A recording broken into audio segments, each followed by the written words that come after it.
What's up, guys? Tim Little, Matt Allen. Welcome back to Tactical Bassin. It is wintertime out here in California, so we wanted to talk to you guys about the float and fly. Now, some of you guys back east, you guys have been doing this for years, but it's kind of a little secret, if you will, out west. You know, there's been some guys doing it for the last couple of years, winning some big money and stuff, but I've been doing it a long time, and it works all around the country. Yeah. Now, the float and fly is nothing new. This has been going on forever. We did videos on this years ago. Several years ago. We've got some older videos that you can track down and watch. But the actual concept, what is a float and fly if you're not familiar with it?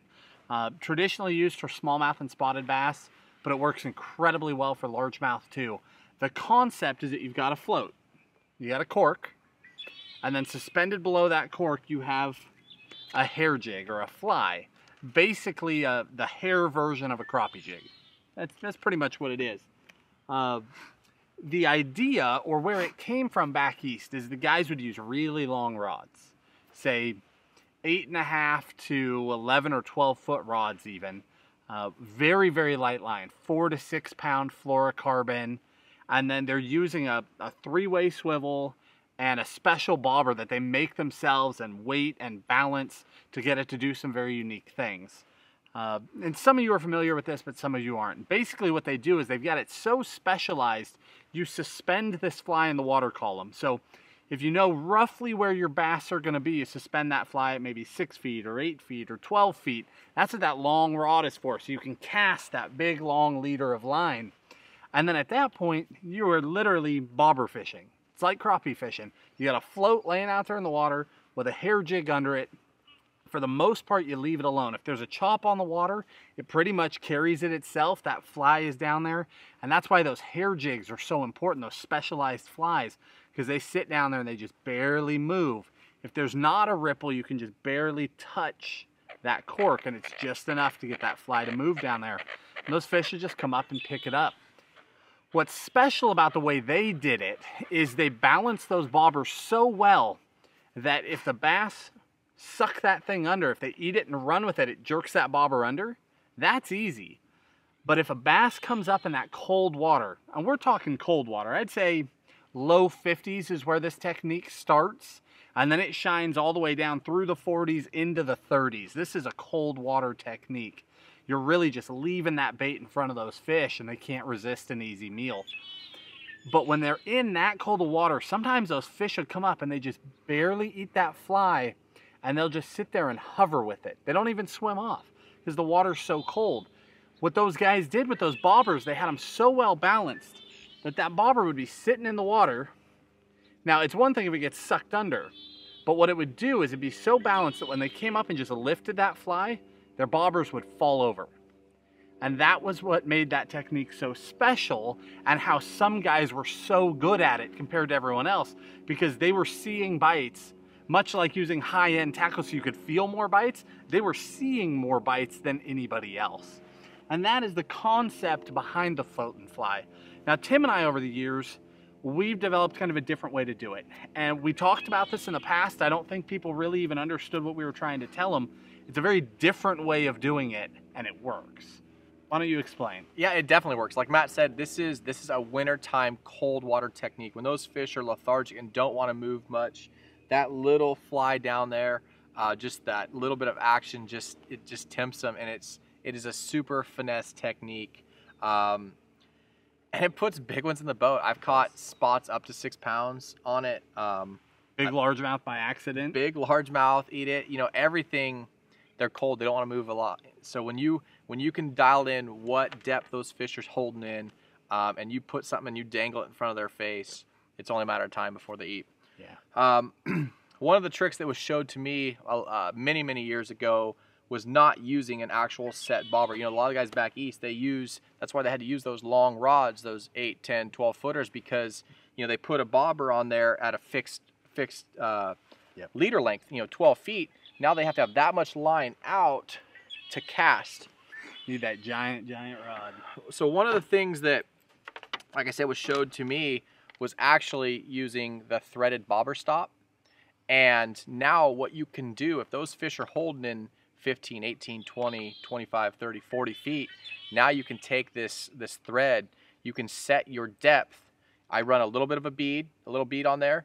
So what this is gonna do, I'm allowed to cast out like a normal bait, you know, 2 foot leader, cast it out, and this thread will be wound up into my spool, set at that depth, whatever depth those fish are holding at.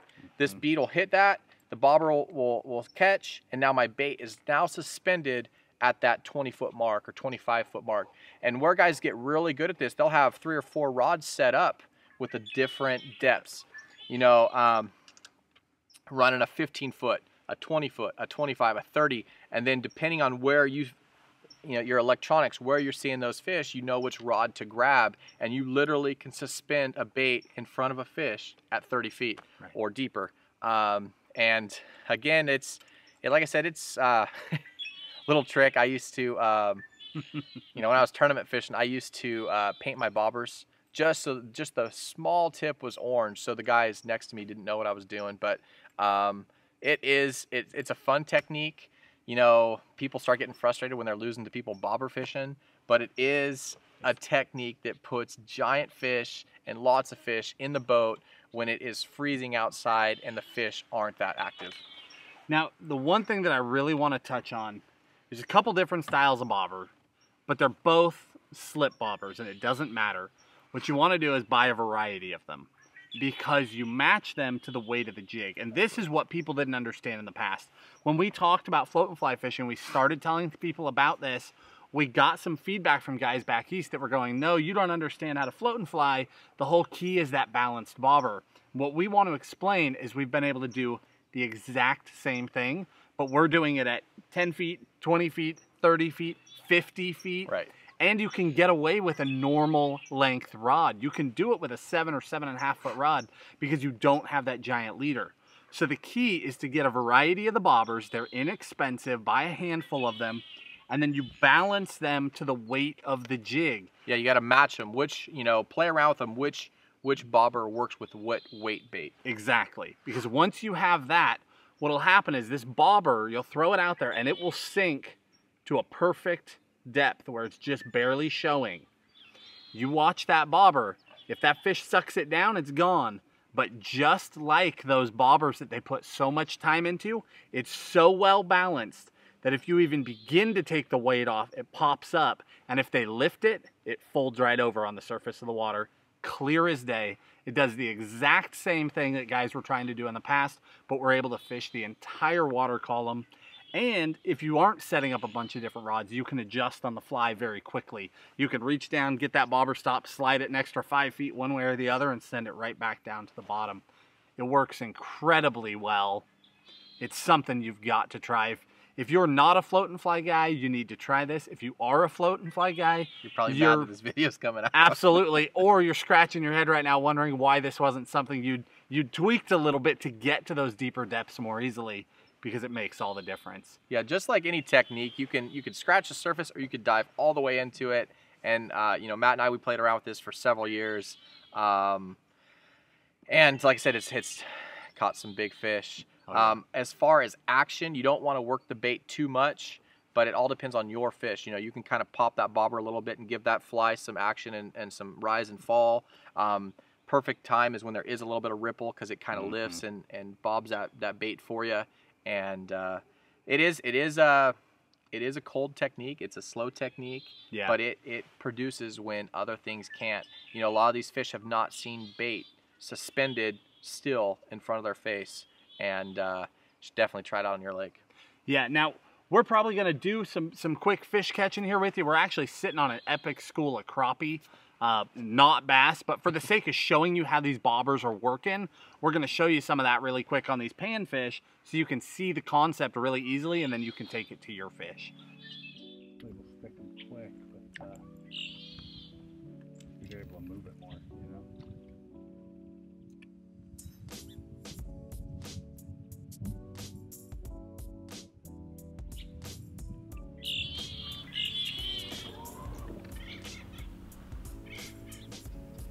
Oh.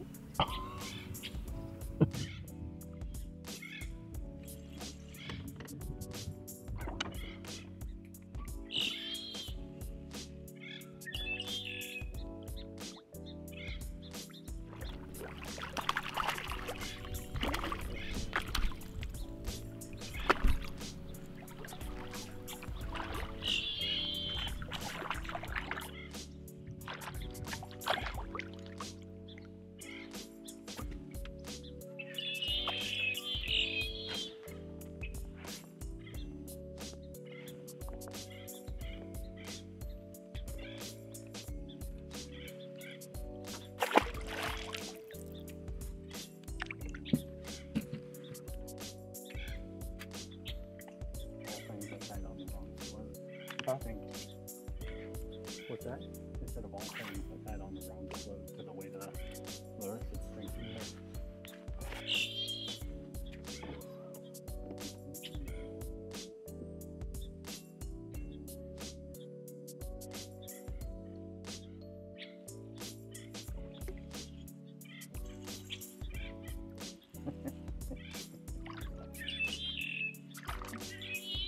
Really shines on suspended fish.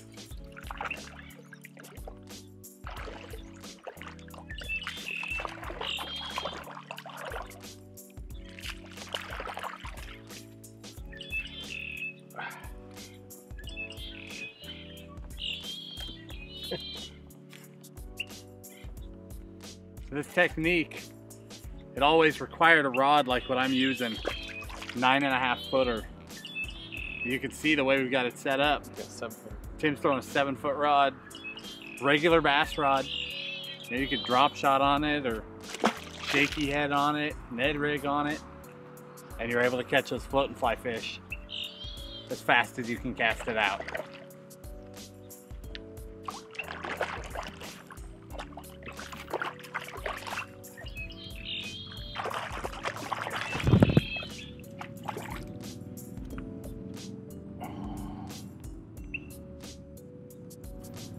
Uh-oh.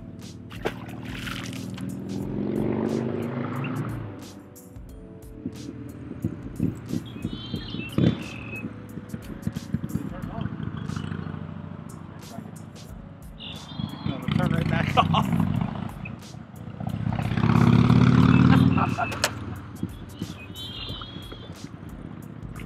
Never felt a thing.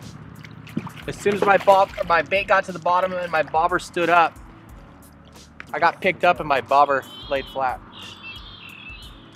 Says that one. So, little tiny fly, pinned in the mouth.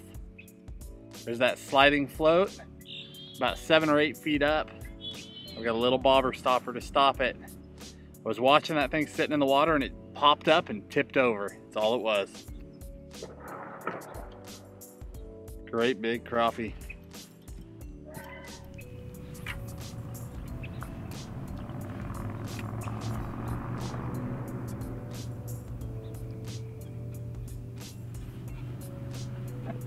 As soon as it gets down.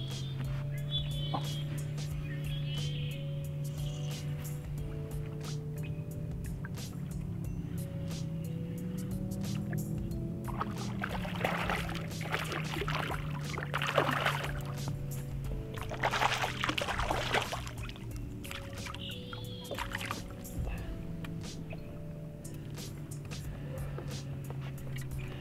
It's as easy as watching your bobber.